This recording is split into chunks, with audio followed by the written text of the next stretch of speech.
তার কারণ অন্য কিছু নয়, তারা তাদের জীবন যাপন করেছে খোদা ভুলতার তাদের জীবন যাপনটা ছিল আল্লাহ তাআলার খুশির উদ্দেশ্যে এবং নবী মুহাম্মদ রাসূলুল্লাহ সাল্লাল্লাহু আলাইহি ওয়াসাল্লামের তরিকায়। আমার বলা বাহুল্য এটাই, আমরা এমন এক ব্যক্তিত্ব আজকে স্মৃতি সভায় উপনীত হয়েছি যিনি ইসলাম কথা মুজাদ্দিদ জামান দাদা হুজুর পীর কিবলা রাহমাতুল্লাহ আলাইহি সিলসিলার এক নির্ভীক মাগমি হকের অতন্দ্র প্রহরী আলহাজ হাফেজ শামসুর রহমান সাহেব সাল্লাল্লাহু আলাইহি ওয়া জাআলা জান্নাতা মাওয়া। কিছু নামণ্ডলী তার স্মৃতি সভা তার প্রশংসায় পঞ্চমুখ হয়ে আমাদের কোন আহ্বান যদি তার জীবন যাপন হতে কিছু আমরা ইতিহাস কিছু শিক্ষা অর্জন করতে পারি। আমরা যারা অভাব অনাটনের কবলে পড়ে, আমরা যারা দারিদ্রতার কবলে পড়ে এই শিক্ষা অর্জন করতে হাই হতাশা হতে পারি, আমরা যারা দারিদ্রতার কবলে পড়ে ঋণ থেকে বিরত থাকি, আমাদের শিক্ষা নিতে হবে হুজুরের সেই সোনালী জীবন হতে। তিনি দারিদ্রতার মধ্য হতে অভাব অনাটনের মধ্য হতে ইলমে নববী আহরণ করে আমাদেরকে এই শিক্ষা দিয়েছে যে দারিদ্রতার মধ্য হতেও অভাব অনাটনের মধ্য হতেও যে রব্বাত্ম জ্ঞান অর্জন করা যায় সে শিক্ষা আমাদেরকে দিয়ে গেছে। শুধু তাই নয়, তিনি ইলমের খিদমত দ্বীনে ইলাহির খিদমত করতে হলে বাহুবল লাগে না, দ্বীনে ইলাহির খিদমত করতে গেলে জনবল লাগে না, দ্বীনে ইলাহির খিদমত করতে হলে পাহাড় পরিমাণে ইলমের প্রয়োজন হয় না, শুধু প্রয়োজন খুলুসিয়াতে সমৃদ্ধ একটা মাংসের পিণ্ড, তা হলো যেটি হুজুর তার সোনালী জীবনে বাস্তবায়িত হয়ে আমাদেরকে দেখে গিয়েছে। তিনি ছিলেন না কোনো বড় আলেম, তিনি তার শিরোনাম হলো বাহুবল, কিন্তু তার তিনি খিদমত আজও পৃথিবীর বুকে বিদ্যমান। শুধু তাই নয়, নিঃস্ব পরিবার অভাবগ্রস্ত পরিবারের মধ্যে জন্মগ্রহণ করেছে, রবের প্রিয় পাত্র হওয়া যায় হুজুরের জীবন দীপ্ত কণ্ঠে তার ঘোষণা করে। ইসলামণ্ডলী আমরা যারা হকের পথে সত্যের পথে অবিচল অটল থাকতে আমরা তিরস্কারকারী তিরস্কারকে ভৎসনাকারীর ভৎসনাকে আশঙ্কা করি। আমাদেরকে শিক্ষা নিতে হবে হুজুরের জীবন আদর্শ হতে দিনের পরে এত বাধাপ্রাপ্ত হওয়ার পরেও তিনি তার লক্ষ্য হতে সামান্য পরিমাণ পিছিয়ে হয়। কারণ কি জানে?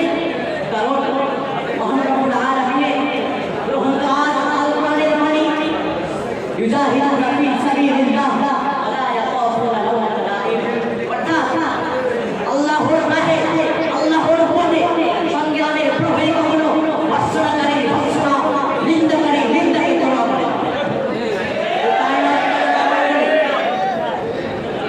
আজ আমরা আলিম সমাজ কেন তা'মুরুনা বিল মা'রুফ ওয়া তানহাউনা আনিল মুনকার ভুলে আলিম সমাজ নিয়ে এসে আমর বিল মা'রুফের দিকে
বিশেষভাবে ভূমিকা রাখে। আমরা যদি এরকম করে আমাদের দাদুজানের জীবনের দিকে আমাদের দাদুজান আজকে হাজারো মানুষের নয়নের তারা কি জন্য হয়েছে জানেন? আমাদের দাদুজান হাজারো মানুষের নয়নের তারা হওয়া মূল যে মন্ত্র তা হলো বিপদে পড়ে ধৈর্য এবং রবের কাছে সাহায্য করা। এই জন্যেই তার পরিচয় মানে জানার কারণে কোনো ইসলাম বিদ্বেষী তার মূল লক্ষ্য হতে ত্রুটি মাত্র বিচ্ছুত হতে পারে। তাই মুসলিম সমাজ তোমাকে আজ যুক্তকণ্ঠে আহ্বান করে তোমরা যতই বিপদগ্রস্ত হও না কেন, তোমরা যতই শত্রুর হাতে কবর হও না কেন, তোমরা দিনের পথে যতই বাধা হও না কেন, রবের ভক্ত তোমার আছে। রব যখন আছে রবের কাছে চাও না সাহায্য, রবের কাছে চাও না সাহায্য, একটুখানি ধৈর্য নিয়ে নিশ্চয়ই রবে সফল হয়ে যাবে। যার জন্য প্রমাণ হয়ে যাবে। তাই নয়, হয়তো আমাদের দাদুজান আজকে দুনিয়ার থেকে পরলোকগত হয়ে গিয়েছে, কিন্তু এই চারণ ভূমিতে জানার কৃতকাণ্ড তার কর্ম ব্যবস্থা আজও বিদ্যমান। তার যোগ্য প্রমাণ এটা আমাদের জামিয়া সম্মানে খারাপ হয়ে আছে। তিনি হয়তো জীবনে বড় আলেম হতে পারেন, তিনি হয়তো জীবনে বড় কোনো আলেম হতে না পেরেও তিনি হাজারো হাজারো যুবকের হাজারো হাজারো আলেমের অভিভাবক হওয়ার সৌভাগ্য অর্জন করেছিলেন। তার কারণ একটাই, তার মধ্যে ছিল হুলফিয়া, তার মধ্যে ছিল ইখলাস, তার আফআল ছিল লিল্লাহ, তার আকওয়াল ছিল লিল্লাহ, তার আফআল ছিল লিল্লাহ। আর মৃত্যুর পরেও তার ভুলতে মানুষ হয় না। তাই বলি গৃহস্থা মণ্ডলী যে তার রোহানি দোয়ার কেমন আমরা করে, কিন্তু তার রোহানি দোয়া আমরা পাবো কখন? তার রোহানি দোয়া পেতে হলে তার যে দুনিয়ায় একটা আমানত, তার যে দুনিয়ায় একটা ইলমি সম্পদ, যখন সেটা আমাদের দ্বারা রক্ষা হবে। কিন্তু যদি এ জামিয়া আমাদের দ্বারা কত মুখে পূজিত হয়, জেনে রেখে যেতে হবে দাদুজানের রোহানি দোয়ার পরিবর্তে অন্য কিছু আমরা পেতে থাকি। এজন্যে এ জামিয়া আমাদেরকে রক্ষা করতে হবে, এ জামিয়া আমাদেরকে হেফাজত করতে হবে। তাই পরিশেষে আমার রবের কাছে দোয়া চাই, হে রব, দাদুজানের আপনি জান্নাতুল ফিরদাউসে উচ্চ মাকাম দান করুন। শুধু এই দোয়া করবো না, রবের কাছে একটু জিজ্ঞাসাও করবো, হে রব, আপনি আমাদেরকে বড় আলেম হিসাবে মৃত্যু দান করবেন না। হে রব, আপনি আমাদেরকে ধন সম্পদের মালিক হিসাবে মৃত্যু দান করবেন না। হে রব, আপনি আমাদের সাম্রাজ্যের অধিকারী হিসাবে মৃত্যুবরণ দেবেন না। রবের কাছে এই জিজ্ঞাসা করবো, হে আমাদের রব, হে আমাদের প্রভু, আপনি আমাদের সালেহ বান্দাদের অন্তর্ভুক্ত করে মৃত্যুর শয্যায় শয্যিত হওয়ার তৌফিক দান করুন। তাই তো পরিশেষে মনে পড়ে যায় আমার নবীর সেই কবিতা, أحب الصالحين ولست منهم، أحب الصالحين ولست منهم، لعل الله يرزقني الصلاة، لعل الله يرزقني الصلاة. وآخر دعوانا